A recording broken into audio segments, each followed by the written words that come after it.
9টা 51। Sudden মনে হলো যে একটু বাইরে বের হই, চা খাই। আর চা কিন্তু বাসায়ও বানানো যাবে, বাট তাও এখন বাইর হয়েছি, ইভেন ডিপজলে ডাইকে আনছি, আপনাদেরও সাথে নিয়ে যাচ্ছি। একটু তেল তুলে নিই এই সুযোগে, কারণ পরের বেলা আসলে অনেক ভিড় থাকে, ঝামেলা।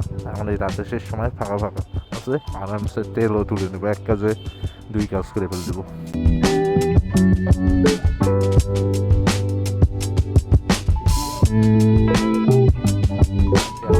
আমার বাসা কিন্তু এই সামনে, বা আমার বাসা থেকে এইখানে চায়ের দোকান খুবই কাছে, অলমোস্ট 2 মিনিটের রাস্তা। কিন্তু না, আমরা এখানে চা খাবো না।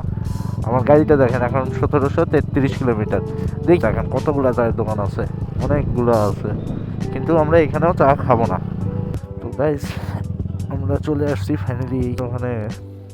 আমার গাড়িটা ছিল 1733, আর এখন দেখে 1737। তার মানে মানে চা খাওয়ার বাহানায় করার উদ্দেশ্যে আমি 4 কিলোমিটার চলে আসছি। এই যে ডিপ জল, এই সেই ডিপ জল।